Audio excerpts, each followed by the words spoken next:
The Sheila Zielinski Show, the only show to give you the truth behind the headlines, prophecy, and the deeper things of God. Now, here is your host, Sheila Zielinski. Hi, everyone, and thank you for joining me today for this Thursday, June 16th edition of The Sheila Zielinski Show. I broadcast Monday to Friday. That's weekdays at 6 p.m. Eastern Time, and on Saturday mornings at 9 a.m. Eastern, right here on WINB. Hey, to find out more ways to listen, including the podcast and that customized app, which, by the way, I'm getting some great feedback on, that's the Weekend Vigilante app. Go to the Listen tab on the menu at weekendvigilante.com. Hey, downloading that podcast, that's a really good idea for those of you on the go. And if you have not already done so, please add me on social media, Twitter, Facebook, and especially YouTube. All those icons are located at the top right of my website. I am really trying to build my social media up. And sign up for the free e-newsletter. That's coming out tomorrow. So make sure that you do sign up for that. It's free. And I do send out alerts, bulletins, and try to keep you informed on what's going on. I send that out once a month. Well, I want to jump right into the show. My guest today, he really needs no introduction. In fact, I could spend the entire show just laying out his impressive arsenal of work, and it is the renowned one and only Dr. Tom Horn, the founder of Skywatch TV, a renowned best-selling prophecy author, and a very well-known radio and TV personality, and he joins me today to talk about his latest book, The Final Roman Emperor, the Islamic Antichrist, and the Vatican's Last Crusade. And he just won a second Telly Award, so congratulations on Defender Films for that win. And it is my distinct pleasure to have him back on the program. Dr. Tom Horn, thank you for coming on the show today. Hey, it's great to be with you again, Sheila, as always. Tom, we see so much unfolding right now, incredible things coming out of the Vatican. My listeners, of course, very well acquainted with your work, Petrus Romanus, Exo Vaticana, On the Path of the Immortals. How did this newest book on the final emperor, how did this evolve? I guess you could say this is kind of a fourth and final part of that series. Yeah, and like you say, you know, that probably most of your audience is very familiar with our previous works. This is the final book, by the way, in this series from me and Chris Putnam, and it's amazing how this whole investigation came full circle. You know, we started out about 4 years ago, and it was a whole series of preternatural kind of things that we don't have time on a 1-hour program to talk about, but really supernatural events that brought me and Chris Putnam together. We didn't know each other at that time, but I had been talking to my son about how I found it interesting that nobody had done a thorough examination of the ancient prophecy of the popes, which is a prophecy that's really famous, especially in Catholic circles, and that is allegedly 900 years old, and that was given by a Catholic seer, an Irish bishop by the name of Malachi Morgare, who had allegedly had a vision in the 1100s while he was in Rome, in which he saw every pope that would exist from that day and forward to the final one, who he called Petrus Romanus, or Peter the Roman.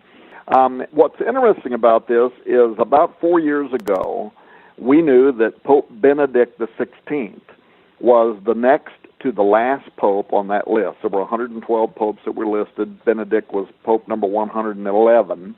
And so that's why the conversation came up. You know, why has nobody taken this ancient prophecy and written a thorough examination of it? Because whether you believe that it was divinely inspired, like a lot of Catholics and even popes did down through time, or whether you believe that maybe it was demonically inspired and would play some role in deception, or whether you believe it was just a fraudulent document that was, ascribed to Malachi and he never gave it and it was just something somebody made up. No matter what you made of it, it was a really old prophecy, and it was getting ready to come to an end. So for me, if for no other reason than just the historicity, it begged for somebody to do this research. So anyway, bottom line, Chris Putnam and I got involved in investigating this, and it was an amazing 1-year investigation that put us in contact with Catholic mystics, some of them who did believe that it was true, but then they were warning that this final pope was going to be a deceiver. Why? Because the ancient priest Francis of Assisi had prophesied about the final pope and said that he would be a deceiver, a destroyer. And so that's why you could have knocked me and Chris Putnam over with a leaf when Pope Francis, who knows that he is Pope number 112, the final one on the list, actually took Francis of Assisi as his namesake. So that was pretty extraordinary. Yeah. But what really made that first book famous and what really launched this greater investigation that has ultimately wound up being 4 whole books to get it done was around page 450 in our book, Petros Romanus. We made the prediction that Pope Benedict was going to step down, that he would be the first pope to do this in 600 or so years. He was going to abdicate the Petrine office, and that he was going to claim it, that he was doing so for health reasons. Not only did we predict that he was going to step down, we said we believed it was going to happen in April of 2012. So we really went out on a limb in the book, which was published before Benedict stepped down. And then, to make matters even more titillating, when I was on the Jim Baker show one day, I said, I not only believe it's possible, I believe it's going to happen. I predict that it's going to happen. I did that on Sid Roth's program, too. So now people were really watching. If Tom Horn is wrong about this, then we can say that he's not a prophet at all. So then, what happened was 2012 came and went, right? And there was no announcement about the Pope stepping down, and we were getting emails from people, see, you're wrong. You made a false prediction and all that. Then, what the world now knows is that in February 2013, the Vatican makes the announcement that Pope Benedict has resigned from the office of the Pope, and that same day, and people can Google this and read it, the El Observatorio Romano, which is the Vatican's official news media outlet, they gave an interview with the New York Times, and during that interview they admitted that Pope Benedict had actually officially, secretly resigned to the Vatican Curia, the Vatican government, at the end of a trip in March 2012, and made it official in April of 2012, but only secretly just to a handful of cardinals, because you remember, Sheila, at that time they were having the whole VatiLeaks scandal. Yeah. And there were cardinals who were giving up secrets, and they were trying to put a lid on it. So Benedict made it top secret. Only a handful of very trusted cardinals made it official to them April 2012, the very date that we predicted that he would. Well, my phone lit up. I mean, everybody from Fox News to CNN in Rome, the History Channel wanted us on one of their programs. It just went crazy. And basically what people wanted to know was, okay, who was your insider at the Vatican that leaked this information to you? Right. And I laughingly say today that if we would have told him it was the Holy Spirit, that would have really confused him, right? So, but that's what launched this whole thing, and then really put a lot of pressure on me and Chris to dig even deeper, to go further down the rabbit hole, as people say. And it seemed like every rock we uncovered had a new mystery underneath it that somehow seemed to be connected, like a spider web, in so many different ways and directions to a deeper issue here. And that was, had the cardinals, had they been electing popes down through time and on very specific dates and giving them names so that they could be seen as a fulfillment of the prophecy of the popes? And if they were doing that, why were they doing that? Why were they following this kind of like a roadmap? Now, the other thing, and this is what led to the second book, of course, that we also did programs with you on all of these books, as I recall, was that whenever we were doing shows then on the prophecy of the popes and people would call in, many times what they were saying was, but what do you make of the Vatican being out there now talking so much about aliens? Because recall, right around the same time of the VatiLeaks scandals, the Vatican had some of its top astronomers out there saying we would baptize aliens into the Catholic faith, and it's more likely than not that the aliens are real and that they exist, and if they do, then these would be our brothers. Remember that? All the strange kind of things they were saying. Now, people ask us, why are they out there talking about this, right? Is this connected to the prophecy of the popes? Is something about to appear in the heavens? Are they getting us ready for some kind of official disclosure?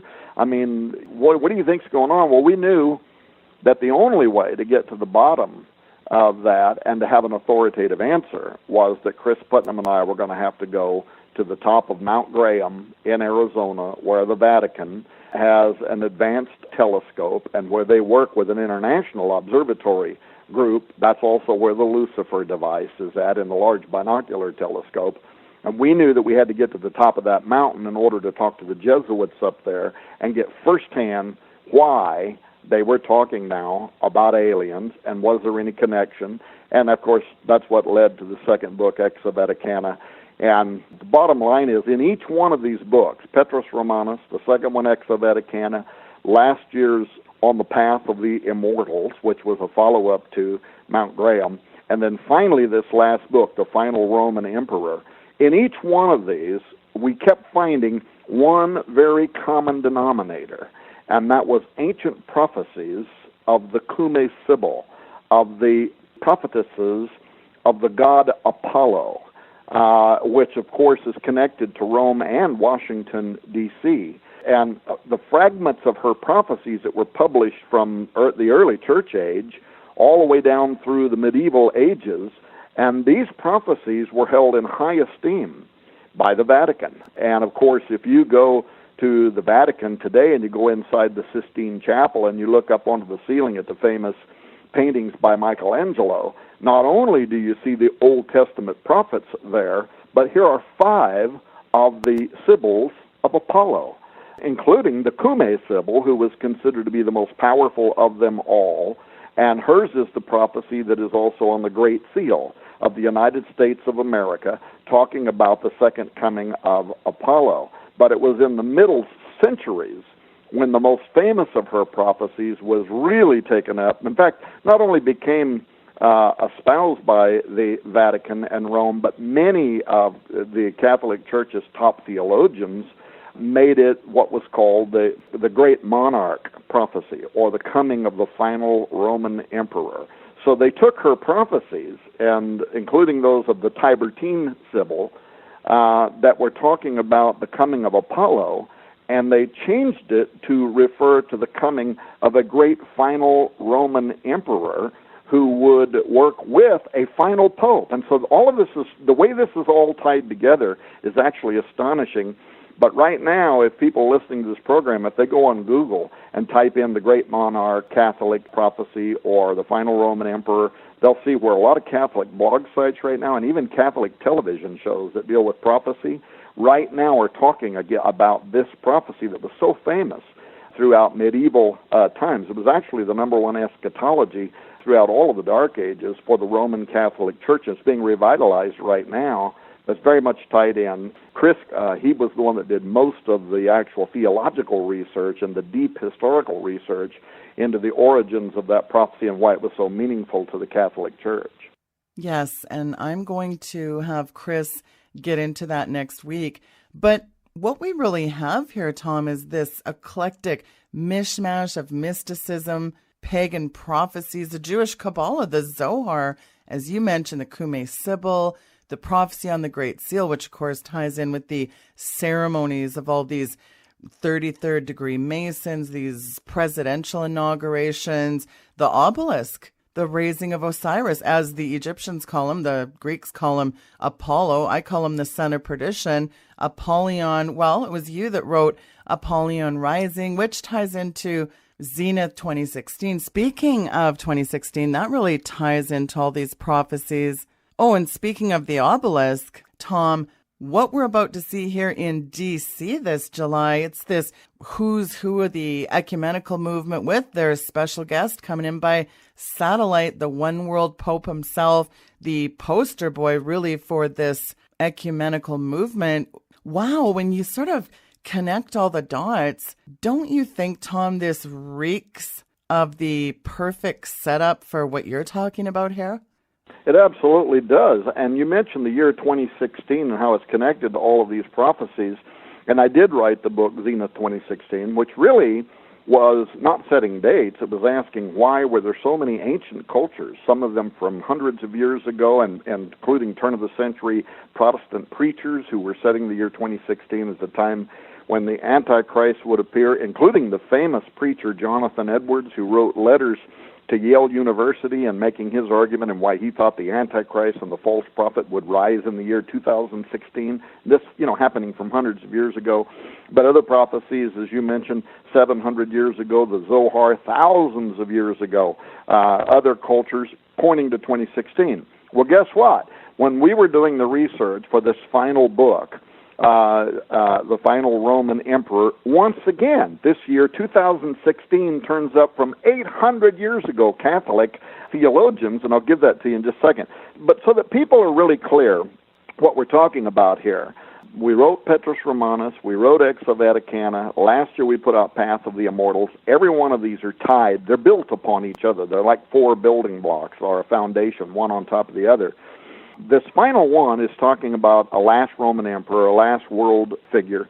And this figure from medieval legend was the most important part of eschatology for the Roman Catholic Church throughout the Middle Ages.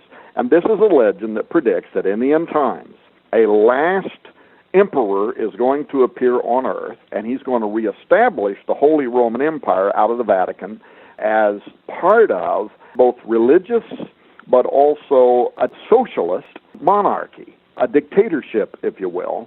And what's spooky about this is this prophecy actually turns everything backward from what evangelicals believe. What do I mean by that? Evangelicals believe that the next thing that's going to happen is the rise of the Antichrist and a false prophet who are going to be part of a 7-year tribulation period. This is very classic dispensationalism, but a 7-year period of tribulation. At the end of that, Jesus Christ is going to return, called the Second Coming, and he's going to make war against the Antichrist. Now, that's classic dispensationalism. But the Roman emperor theology turns that absolutely around backward. It says that this final Roman emperor and his, what's called the angelic pope, his, what some might call the false prophet, the pope that's going to help him out of the Vatican, they're actually the good guys, and they're going to save the world and bring peace to the world, but then the Antichrist is going to appear, claiming to be Christ, and they're going to make war against him. So you see how this actually turns everything totally backward and sets up the Roman Catholic Church for great deception. It literally sets them up to accept the coming of the Antichrist and the false prophet as the good guys and to be at war with Jesus in his second coming. So it's a very strange kind of prophecy. Now, let me give you some of the really key points to this book that tie in to the Sibyl's prophecy. Number one, she says that this final Roman emperor is going to arrive when a final pope has arrived. Well, if you believe Malachi, old Morgare's prophecy of the popes, like many Catholics do, and which I think Francis does, and I think that's why he named himself Francis, after Francis of Assisi, who also prophesied about the final pope, then the final pope is here.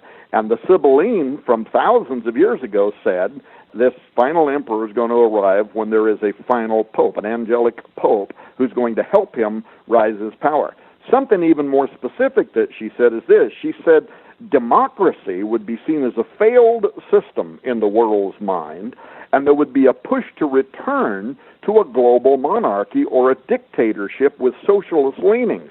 That's the reason why this is called the Great Monarch prophecy, or the final Roman emperor, because the world is going to start moving away from democracy and instead prefer a dictatorship once again. Well, when you look at what Pope Francis has been saying, it's as if he's got this prophecy foremost in his mind, and he is certainly calling to the United Nations to give real teeth to a socialist agenda. You wrote the book, of course, on how environmentalism is even a part of this, and that, too, is part of the Sibylline's prophecy.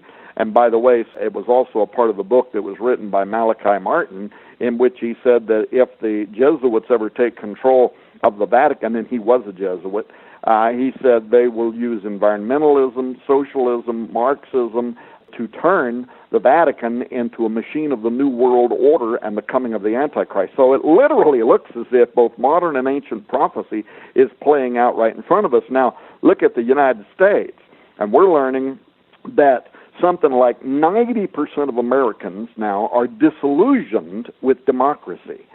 50% of Americans 30 years and younger, or the upcoming generation, prefer socialism over capitalism and would vote for somebody like a Bernie Sanders, who is an avowed socialist. So these prophecies really do look like they are coming to fruition now. Thirdly, this global monarchy, this dictatorship, according to the Sibyl, is what is going to give rise to her golden age prophecy, the Novus Ordo Seclorum, the second coming of Apollo that is on the Great Seal of the United States of America. That even further puts the nail in the lid, if you will, as to who this person, what their identity actually is, because the prophecy on the Great Seal says, "'Tis thine own Apollo who will reign." It names him literally. This is the second coming of Apollo. But the New Testament in more than one place tells us that the Spirit that will be incarnate within the Antichrist is the spirit of Apollo. The Apostle Paul said to the Thessalonians, he will be the son of perdition, and the Greek word there, perdition, is apollyon, Apollo. The book of Revelation says the beast will rise up out of the bottomless pit and go into Apollo. So the New Testament tells us that this spirit that the Sibyl prophesied as this next coming global leader will indeed be a global leader and will be the Antichrist. Now, at the core of this last emperor, and these are all details that are spelled out in a lot of words, 700 and some endnotes. I mean, we did a terrific job, I think, chronicling everything, verifying everything that's in this book. But at the core of this emperor is also another idea that is astonishing to me, Sheila, in that it says that this angelic pope, I don't know if that's a fallen angel or what that is, but this angelic pope will work with this final Roman emperor to do something else. Very specifically, she spells this out, and that is to drive the apostates out of both the Mohammedan religions, Judaism, and Christianity. So there will be an intentional effort to identify the troublemakers, if you will, in the Muslim faith, in Christianity, and in Judaism, to combine these three religions into a harmonious religion.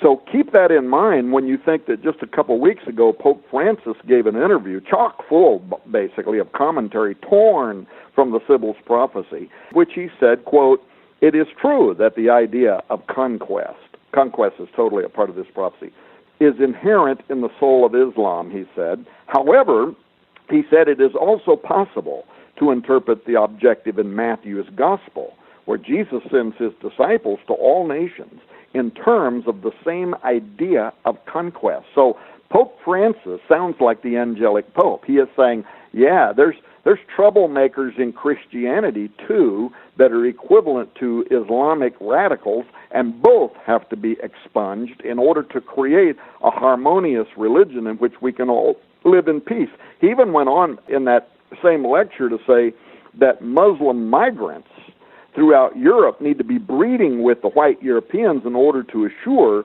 their growing dominance and their presence, which this final Roman emperor prophecy says will happen. It specifically names Europe and talks about this integration and the expulsion of those who won't go away with the plan. That was like 2 weeks ago now. Now, just last week, Pope Francis actually embraces the top imam in a historic meeting at the Vatican, and he makes this cryptic announcement in which he said, "Our meeting is the message. And now you've got Catholic mystics out there saying, what? Our meeting is the message? And I can tell you, by the way, because we still are in contact with some very conservative Catholic mystics that have helped us with all 4 of these books, and they are really now starting to think that Pope Francis could be the false prophet of the Apocalyptica, because he literally invited Muslims to come into the Vatican and to make prayers there to their Muslim God, and now he's reaching across, his olive leaf, saying that, we can all work together, but we've got to work to try to get rid of the people that won't go along with the scheme. And then, like you said, just here in a few weeks, he's going to stand in front of the obelisk. Think of this symbolism here, by the way, and he's going to address an ecumenical meeting of Christians who are all coming together, and many of whom are saying this is finally the evangelical Pope. He is our Pope. We love him. He speaks for us.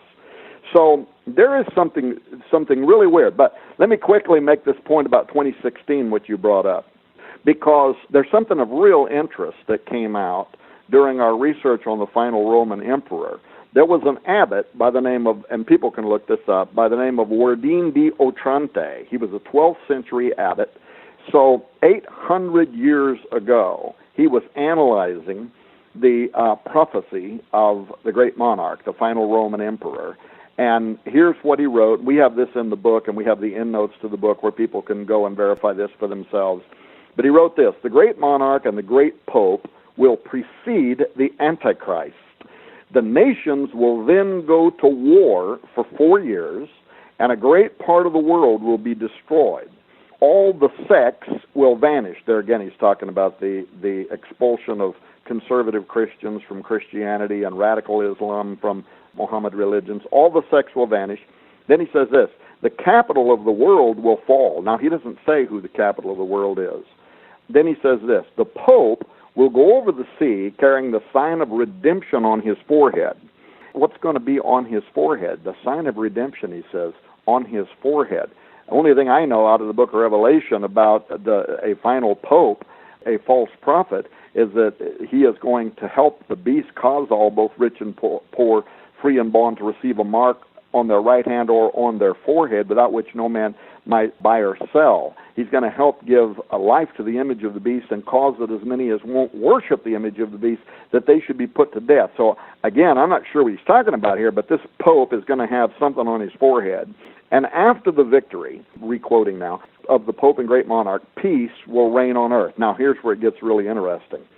Quote, the Pope will cross the sea in a year when the Feast of St. George, that's April 23rd, falls on Good Friday, and St. Mark's feast, that's April 25th, falls on Easter Sunday, and the Feast of St. Anthony, that's June 13th, falls on Pentecost, and the Feast of St. John the Baptist, that's June 24th, falls on Corpus Christi. So he gives a very, very specific set of circumstances, rare set of circumstances that will happen when this is all going to occur. Well, guess what? The concurrence of those feasts are only going to take place in the year 2038, not before.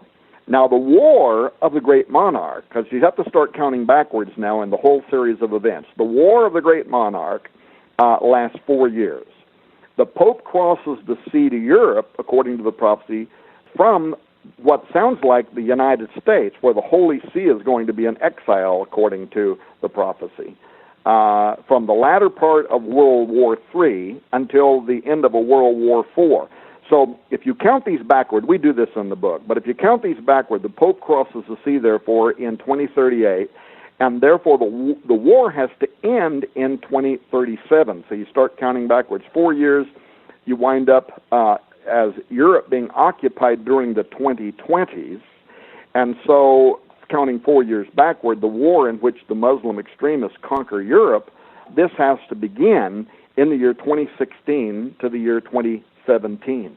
So do we make anything of that? Are we saying that the Great Monarch is going to appear and this great war is all going to begin sometime this year, next year? I don't know. But once again, I mean, it literally caused the hair to stand up over off my neck after I'd already written a book showing all of these different ancient prophets who all pointed to this very period in time, saying 2016 to 2017. That's why my book was called Zenith 2016, that this will be the year that the false prophet and the Antichrist appear on earth.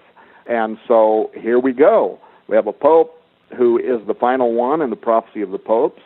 He is a believer in prophecy. He's even said publicly that people need to get ready for the end times. He is calling on the UN to give real teeth to a socialist program. Americans and the rest of the world seem ready to abandon democracy and to accept a new kind of dictatorship or a monarchy. And every other part of prophecy right now definitely does feel and sense as if the Antichrist could appear at any moment. And the book just came out, but we have already received several emails from people that have said this book is chilling, and we've had several who have said the book actually has scared them a lot. And we are not about fear. We don't want to scare people. We're only trying to make information available to people and to be very thorough in terms of our theology and our examination of these ancient texts. But there very much does seem to be something now that is boiling just beneath the surface, and a lot of the international players seem to be prepping themselves for their role in an ancient scheme.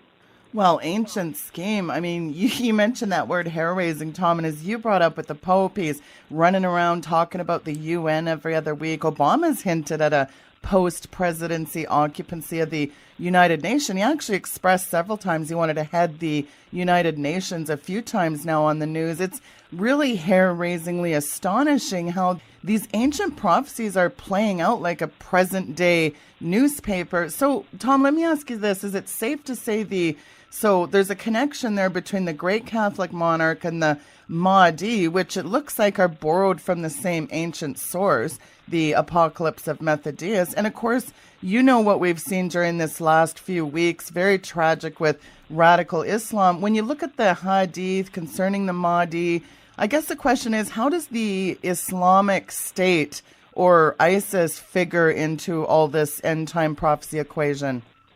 Yeah, that's part of the research that Chris Putnam did in the book. He did all the historical background on that, and it was actually even a surprise to me to learn that ISIS, their 1,300-year-old Hadith, which has the prophecies that are ascribed to Muhammad in those sacred writings, the one that they are following very clearly talks about how in the end times, the faithful Mohammedan religion, which they claim to be, would form an end times caliphate, a world government, if you will, that will overtake the whole world.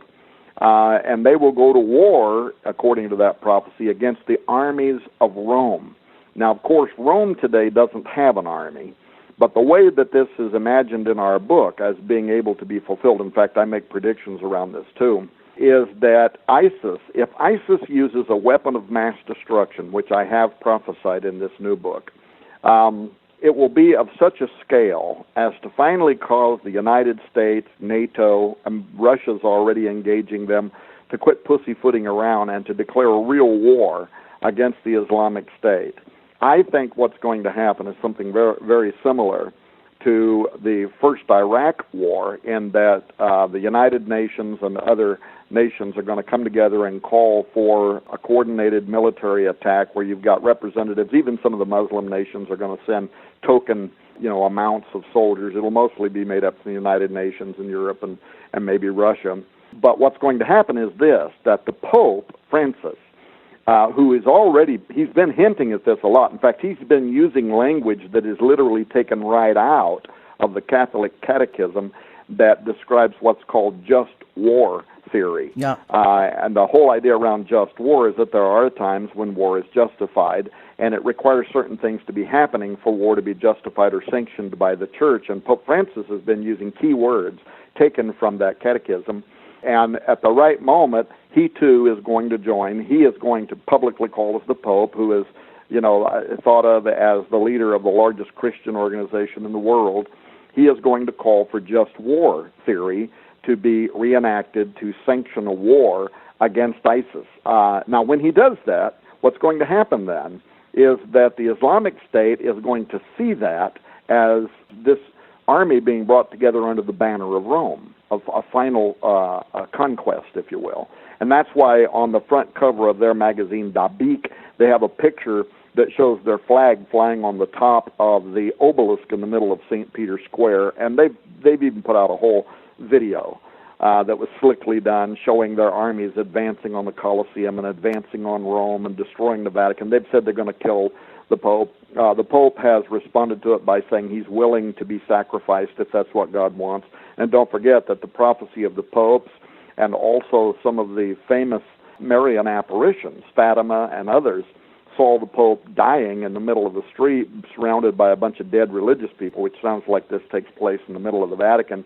That's why if you look at the front cover of our new book, The Final Roman Emperor, the Islamic Antichrist, and the Vatican's Last Crusade, you see St. Peter's Square in ruins and the flag of ISIS flying on the top of the obelisk, because we believe that ISIS at that point is going to see this as the playing out of the fulfillment of their Mahdi prophecy, that they would go to war against the armies of Rome, and then the Mahdi, the 12th Imam, is going to return, who is their Messiah. Then they talk about Isa, Jesus, coming down, and he's going to spear the Dajjal, which is the Antichrist. So they have all of the same classical figures in this prophecy that is held as the core belief system of the Islamic State. But what Chris Putnam was able to discover is that that was actually plagiarized from the prophecy of the Cumae Sibyl and the Tiburtine Sibyl throughout the Middle Ages. They literally, what they did was they took the prophecies that were being made famous by the Catholic Church at that time in their Great Monarch belief system, and they literally just rewrote it, but turned all of the characters into their heroes. And so what's literally happening right now is you have both the Islamic State and the Vatican both working towards the fulfillment of a medieval prophecy that is ascribed to Methodius, who was an early church father, but he didn't actually write it, but it was said at the time that he did. And that's why it's called the prophecy of Pseudo-Methodius, because we're not even exactly sure, other than the Cumae Sibyl, who took her prophecies and then kind of recooked them and tried to Christianize them, if you will. But the prophecies exist before they were Christianized. So we have the original ones, from which we actually quote in the book, but it's interesting how even early church fathers like Justin, by the way, quoted these prophecies and thought, okay, she's got to be talking about the coming of Jesus Christ. The Catholic Church says the final Roman emperor. The Islamic State says, no, it's talking about the coming of the Mahdi. They're all following an ancient blueprint towards an epic moment in time, and each one of them right now are actually aligning themselves in such a way as to be a fulfillment of these prophecies. So that's why the title of the book, The Final Roman Emperor, the Islamic Antichrist, the Vatican's Last Crusade.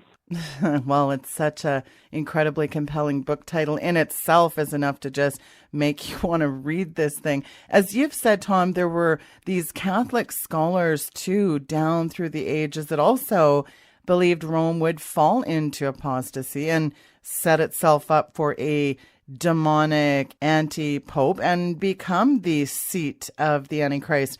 Do you believe the Catholics here have set themselves up for deception? And if so, why? Yeah, well, they've set themselves up for deception because, again, they're looking for the coming of a great emperor and an angelic pope who is going to save the world from itself through a dictatorship. And then when the Antichrist arrives, they'll go to war against the Antichrist. That's absolutely backward from what evangelicals believe we're facing, the coming of the Antichrist, a false prophet, a false pope, who will then go to war against the second coming of Jesus Christ. So if you see what I'm saying, that this belief system is a great setup for deception that will cause them to accept the Antichrist. Now, when I said evangelicals, I should include, there's also, as you said, a lot of conservative Roman Catholics who also not only believe this today, but have believed this throughout the Middle Ages, since all the way back to the early church fathers. And this is an interesting thing. A lot of modern Catholics who don't attend church very often or who don't really know much about, haven't paid attention to the mystical beliefs of the Catholics, the prophetic or eschatological beliefs of Rome's theologians, it comes as a surprise to them to learn that the idea that Rome would become the seat of the Antichrist was a very common eschatology among a lot of high-level Catholic scholars of the past. Now, if people want to verify that, go to Google and look up the writings of the celebrated theologian Cardinal Henry Manning, who was a convert to Catholicism. And he talks all about how Rome is going to fall and become the seat of the Antichrist. Look up the writings of Bishop Salvatore Zola, who says the same thing. Look up the writings of Frederick William Helly, and so numerous many others. But of course, in more recent years, there have been numerous highly placed church experts that have asserted that not only is Rome going to fall to the Antichrist, but that this is going to happen because there are Satan worshipers who are very real and very powerful, who reach all the way up into the top of the College of Cardinals inside the walls of the Holy See. Monsignor Luigi Marinelli, he wrote a book in 1999 called Gone with the Wind in the Vatican. It sold 100,000 copies in the first 20 days. Get that book and read it, how he talks about Satanism being practiced by cardinals at the Vatican. There was an exorcist by the name of Archbishop Emmanuel Milango. He's still alive. And a speech at Our Lady of Fatima 2000, which is interesting because the Fatima prophecy also talks about Rome falling into apostasy and the destruction of the Pope. Sounds very much like it's taken from the prophecy of the popes. But in 2000, Archbishop Milango, he said that very high-ranking members of the church hierarchy, he said this at the Our Lady of Fatima 2000 International Conference on World Peace. He said that very high-ranking members are in league with Satan. And then, of course, you have Malachi Martin. In fact, Malachi Martin, when Emmanuel Milango said that, it raised so much fear and concern among a lot of the laity that the Catholic magazine, the Fatima Crusader, they interviewed Malachi Martin about the alarm raised over what Milango had said, that high-ranking Vatican officials were followers of Satan and they were working to turn the Vatican into a seat of the Antichrist. And Malachi replied, I've got it written down right in front of me. He said, quote, anybody who's acquainted with the state of affairs in the Vatican in the last 35 years is well aware that the Prince of Darkness has had and continues to have his surrogates in the court of St. Peter in Rome. So this was a common eschatology up until this generation. But even in this generation, there have been those brave Vatican spokespersons that have come forward and they have said, absolutely, this is going on. And don't forget that it was Malachi who also talked about the enthronement of Lucifer, the archangel, at the Vatican. He had a lot to say about a lot of this stuff, and back in those days, some of those same cardinals that didn't like what he was revealing said, well, he's just a liar, he's just making this all up. But he was at that same time talking about the pedophilism that was happening between the priests and young boys. They said, this is all just a bunch of baloney, it's not happening. Well, time has increasingly revealed that what Malachi Martin, when he was a Jesuit, and when he left the Vatican, and by the way, for people not familiar with him, he wasn't just a Jesuit, he was a formidable polyglot that worked for 3 popes. He could speak 17 languages. He worked inside the Holy See translating the Dead Sea Scrolls for the Vatican. He was the personal secretary to Augustine B., the most famous Jesuit priest in history. So he was absolutely a guy that was in the know and behind the scenes. And when he got leave of his priestly duties and moved to New York City and started writing books and became a New York Times best-selling author, the things that he was talking about were absolutely astonishing to a lot of people. But time now has proven what he said about why the Vatican was on the top of Mount Graham in Arizona, what he said about satanic priests who were using young boys in pedophilic rituals for the purposes of incarnating a Luciferian spirit into a priest who would ultimately become the final pope. In fact, he even wrote a book called The Final Conclave. So much of what we're talking about today has been in his works for a long time, and only now is there a real revival around his work, and people are digging these books back out now and they're reading them and they're going, oh my gosh. And furthermore, his book, The Jesuits, where he talks about a secret war going on between the Jesuits and the rest of the priesthood. And he said, if the day ever come where the Jesuits take control of the papacy, they will turn it into a machine of the New World Order and the Antichrist. And here's how they will do it, he said. Socialism, Marxism, they'll call for the United Nations to give real strength. They'll try to combine themselves with political authorities. It literally reads as if Pope Francis has taken Malachi Martin's book, The Jesuits, and is using it as a roadmap for his current religious and political agenda. Wow, when you step back and take a macro view here, that's very incredible. Well, your book is out now, Tom, and of course you make some big predictions in it. What do you see coming here, Tom? Well, the biggest predictions, of course, that I make in there is that that ISIS is going to use a weapon of mass destruction.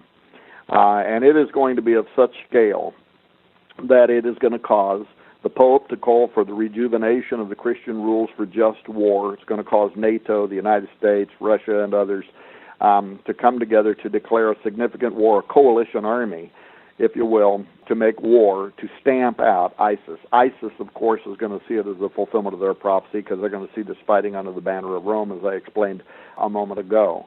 And now I go into a lot of detail. There's a lot of pages in there where I detail all the bits and parts of how that is going to happen. The upside to this is I also make another prediction, and that is out of this conflict is going to come the next great awakening. And I make the case in the book that just like at the end of World War II, and back then, of course, we didn't have mass information transit, we didn't have the internet or anything like it, we didn't even, at the end of World War II, there wasn't even really much television. And so I make the case, however, that at the end of World War II, as the world slowly learned what was going on in the Holocaust, that it suddenly did two things. One, it gave real legs to the Zionist movement. There had already, all the way through World War II, there had been an attempt by different rabbis to push for Zionism, that is, for Jews from around the world to come back into the Holy Land to have their own nation state again, because at that time they were still dispersed. And, Britain really wasn't paying any attention to it. The U.S. wasn't paying any attention to it. They couldn't get any real international clout around the idea. But then when the world learned about the Holocaust, when they learned about Dachau, when they learned about Auschwitz, when they learned about the gas chambers, and literally the millions of Jews that had been exterminated by the Nazi regime, all of a sudden there was kind of an international outcry that was in favor of the idea of the Jews having their own nation state. Well, ultimately that led to 1948 and the declaration of a Jewish state, and Jews from around the world returned to their biblical homeland, and now once again they have state. The second thing that happened was the Christian church, which was stagnant at that time, suddenly woke up to this idea that Israel had been born in a single day once again. And they tied that to what is called the fig tree prophecy, which many had for a long time said that when the nation of Israel blossoms again, when the nation comes back to life, there will be one generation, Jesus said, until all things are fulfilled. And so what happened was the church woke up and they started preaching, we are in the end times. The second coming of Jesus Christ is at hand. Israel, the fig tree has blossomed. The nation of Israel has come back to life. And what happened was it ignited such a prophetic movement within especially evangelical Christianity that it gave birth to what today we call the Age of Fire, where you had the rise of Billy Graham and Oral Roberts and Catherine Kuhlman and all of those great preachers that came out of the 50s and the 60s and the 70s. It ultimately gave birth to another great awakening, the Jesus People movement too, grew up out of that. But literally millions and millions and millions of people were born into the kingdom of God that responded out of the ashes of a world war. And what I see happening is that right now, if you look at Christianity across the United States, people are afraid. They feel like they're losing their voice. They feel like the world is turning against them. But I see what's going to happen with ISIS and this weapon of mass destruction, that out of that, the church is going to wake up and we will have another great awakening. And that's what I am predicting. So those are probably the two biggest things, but there's some other stuff in there that people are going to be enthralled with. So right now at skywatchtv.com is the biggest giveaway of 2016. People need to go there quickly because we're getting ready to take that ad down at any minute now. But right now, if they get the book, The Last Emperor from Us, they also get like $300 worth of other books and movies and DVDs and files and all kinds of stuff. Go to skywatchtv.com. You'll see the ad at the top of the page. Click on that, but do it quick because we're getting ready to take that ad down any minute now. Well, and it's an unprecedented deal. Tom, in the waning moments as we wind down, for those listening who don't know, you were a pastor for 25 years with all the, as you said, the rabbit holes you've went down, the work you've done, the dots you've connected. Was there ever sort of a quintessential, the Tom Horn jaw-dropping moment for you, Tom? It probably has been this last 4 years. I mean, you know, we've been involved, and I've been a very blessed man. We were pastors for 25 years. I actually came to Missouri to retire, and now I've never been more busy. I started this little hobby called Defender Publishing, which has grown into a monstrosity, and so God has very much blessed that. But it probably has really been the last 4 years. There have been lots of things that I've saw and that I've thought could happen, might happen. This has been the first time in my life where I actually made predictions. And I don't consider myself a prophet, by the way. I don't stand up and say, "Thus saith the Lord God." I don't do that. It's just out of a lot of sincere research that I draw conclusions, and then some of this gets animated in my mind by the Holy Spirit. I became convinced, in other words, that the Pope was going to resign. That's why I went out on a limb and even said on television a year before he did that he was going to do that in April of 2012, and he did. And with the same level of confidence in the new book, I make certain predictions, and time is going to tell whether or not I was correct. But I have a high level of confidence that this is going to happen. So probably the last 4 years, Sheila, and like I say, now we're going to find out. Am I right? Am I not right? Well, you'll probably ignite another firestorm, I'm sure. Tom, it's always such a pleasure to have you on the program. Of course, people can find your handiwork over there at skywatchtv.com. Tom, thank you so much for your time, and not only coming on the show today, but thank you for all the work you do too, Tom. Thank you for having me on your program again, Sheila. It's always a delight to be with you. Thanks, Tom. Folks, that was Dr. Thomas Horn. His information is linked on today's bio. And I want to remind people about Whispering Ponies Ranch. They have therapy horses for children. I know Hagman's did a show on it. It's on the sponsor pony link at skywatchtv.com. Do check that out. And as Tom said, he's having the biggest giveaway of 2016, $19.95 for that new book of theirs, and something like $300 free books, and it's limited to quantity. And like I said, do take advantage of that amazing bundle. Tomorrow on the program, folks, I have the one and only Minister Carla Butod. It's going to be a very powerful show, and she's going to bring a very incredible teaching on deliverance tomorrow. You're not going to want to miss this. Tune in, let me tell you. She's a personal friend, she's an amazing guest, and she is a power